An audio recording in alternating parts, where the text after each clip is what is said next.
Vulnerability is defined as uncertainty, risk, and emotional exposure.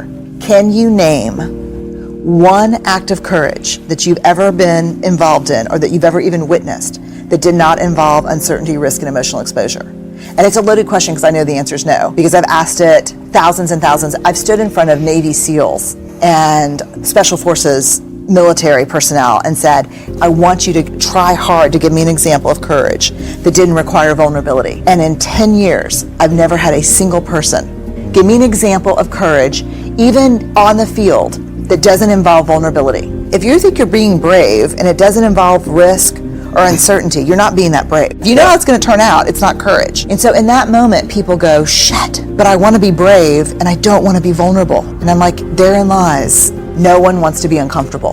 No one wants to be vulnerable, and everyone wants to be brave. And it just doesn't work like that.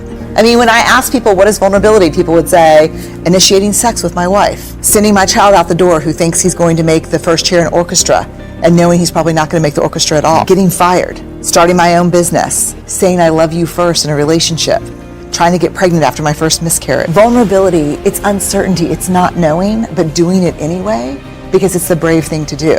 The problem is, I think, that the greatest shame trigger for men is do not be perceived as weak. And in our culture, we believe that vulnerability is weakness. So you don't have to skip too many steps before you go, hey, it's shaming to be vulnerable. And so men do two things in the face of shame: pissed off or shut down, put on a mask. And so what we're learning and what people are starting to see very quickly is you cannot be a courageous leader if you're not vulnerable. If you're not willing to have hard, uncomfortable conversations, give hard feedback, receive hard feedback, excavate issues like Charlottesville that no one wants to talk about. Like, discomfort is the great enemy of courage. Like, my motto is, we say it here all the time, choose courage over comfort, because you can't have both. And if you think you're being brave and you're super comfortable, you're not being that brave. I was so shocked to learn in the research that the opposite of belonging is fitting in. Because fitting in is assessing a group of people and thinking, who do I need to be? What do I need to say? What do I need to wear? How do I need to act? And changing who you are. And true belonging never asks us to change who we are. It demands that we be who we are. Because if we fit in because how we've changed ourselves, that's not belonging. That's not belonging, because you betrayed yourself for other people, and that's not sustainable. You start to lose yourself. So I think it's hard. You have to show up as who you are. You can lose yourself in the fitting in, and you can lose yourself in the rebuttal to the fitting in. It's really hard. I mean, it's this thing that, it's a quote that is, Braving the Wilderness is all about this, starts with this quote from Maya Angelou, that we're never free until we belong nowhere. We belong everywhere, which is nowhere, which is no place at all. Which I thought was a terrible quote for many years. And I was like, why are you saying that, Dr. Angelou? But then I realized, and she says, the cost is high, but the reward is great. I think that's the thing, that I feel like I belong everywhere I go, no matter where it is or who I'm with, as long as I never betray myself. And the minute I become who you want me to be in order to fit in and make sure people like me, is the moment I no longer belong anywhere. That is hard. I mean, that's a hard practice. That's an everyday practice. Blame. How many of you are blamers? How many of you, when something goes wrong, the first thing you want to know is whose fault it is? I'm like, hi, my name is Brené. I'm a blamer. How many of you go to that place when something bad happens, the first thing you want to know is whose fault is it? Even I'd rather it be my fault than no one's fault. Because why? Why? Because it gives us some semblance of control. It gives us some semblance of control. But here, if you enjoy blaming, this is where you should stick your fingers in your ear and do the no thing, because I'm getting ready to ruin it for you. Because here's what we know from the research. Blame is simply the discharging of discomfort and pain. It has an inverse relationship with accountability, meaning that people who blame a lot seldom have the tenacity and grit to actually hold people accountable, because we expend all of our energy raging for 15 seconds and figuring out whose fault something is. Accountability, by definition, is a vulnerable process. It means me calling you and saying, hey, my feelings were really hurt about this. No, and talking. It's not blaming. Blaming is simply a way that we discharge anger, which is really hard. And blaming is very corrosive in relationships, and it's one of the reasons we miss our opportunities for empathy. Because when something happens and we're hearing a story, we're not really listening.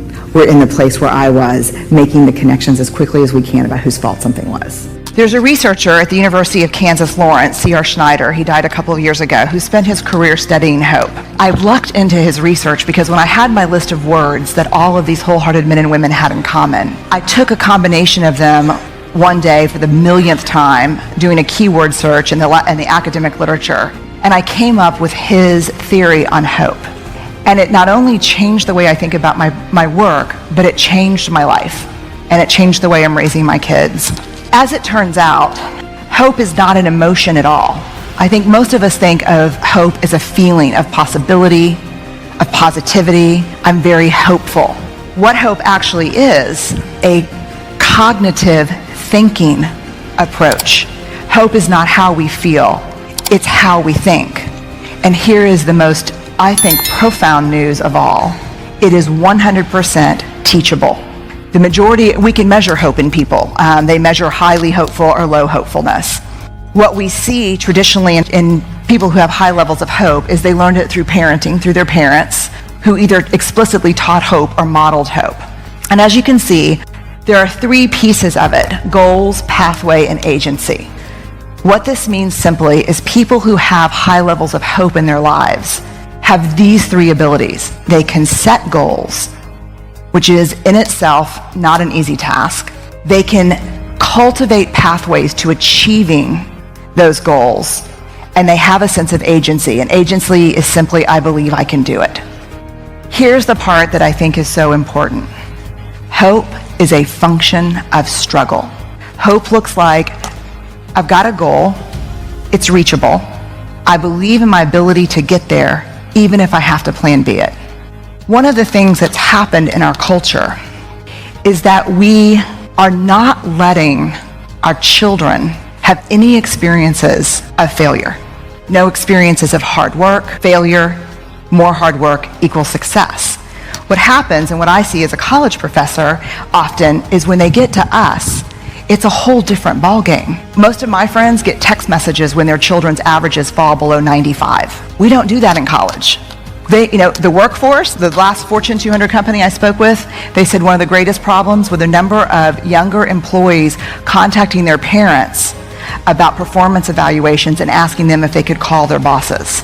We think of hope as this really binding emotion, this kind of collective dreaming that we do together. And I think it can be a collective binding experience, but it is not bound around gauzy feelings of possibility. When hope brings people together, it brings people together from a place of struggle through hard work to achievement. And people who experience that together, whether you're a team working in an ad agency on the next presentation, or you're a family, or you're a group of kids in class, what brings people together is the sense of success, of accomplishment, having experienced struggle. And so what I would invite you to think about at least, is that hope is a function of struggle. And it's the product of not tying our failure to who we are. The biggest thing that gets in the way of this whole idea of agency and pathway is that if I fail, I am a failure. What we see in high hopeful people is that they can separate their achievements and their struggles and their failures from who they are as people. Shame, we believe, is the most primitive human affect or emotion that we experience. We all have it. What we know from research about 3 or 4 decades now is the only people who don't experience shame have no capacity for human connection. If you don't experience shame, it's because you have no capacity for connection or empathy. And so what we're talking about there is kind of some serious psychopathology. So shame is something we all have. It drives 2 primary tapes or kind of ways of thinking. The 2 big things that shame drives is never good enough and who do you think you are? And those are vices, let me tell you. Never good enough. You know, it's funny because if I said, how many of you wrestle with shame? No one would raise their hand. But if I said, how many of you struggle with perfectionism? That would be different, right? Would that feel different? Yeah, it would feel different. Shame, birthplace of perfectionism. Where we struggle with perfectionism, we struggle with shame. So this is a really universal thing for all of us. And it's really best easily understood as the fear of disconnection. There's something about me, there's something I've done or failed to do, where our self-worth is tied to our net worth, where everyone's houses are supposed to look like stills out of the Pottery Barn catalog. You know, how many of you have received the Fall Pottery Barn catalog? It's devastating to me. It is. I just want, for one autumn, for all the pumpkin crap to be outside and to have my kids in slow motion in sweaters. That's just one time, you know? We have a media that tells us what we should look like, how much we should make, what we should weigh, how many times a week we should be having sex. We got the rules. And no one's doing it, but everyone's pretending.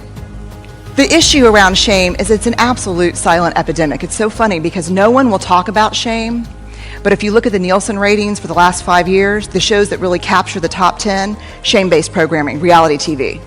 You want to know what courage is to me? What courage is to me is the ability to tell your story and like who you are in the process of doing that. And that's hard. Men and women who have high levels of shame resilience, what I found, and this is the work I've been doing for the last 3 years, have a tendency to have more authenticity, they live with a deeper sense of love and belonging, and they have a much more resilient spirit. And I think those are the things we're after. I think we want to feel comfortable in our own skin. I think we want a deep sense of love and belonging. I think it's a basic human need. And I'll tell you very quickly, if you were to ask me just from the data, what is the difference between people who have a deep sense of love and belonging and people who are struggling for it? The answer would be worthiness. That's the only difference. Men and women who carry a deep sense of love and belonging within them believe that they're worthy of love and belonging.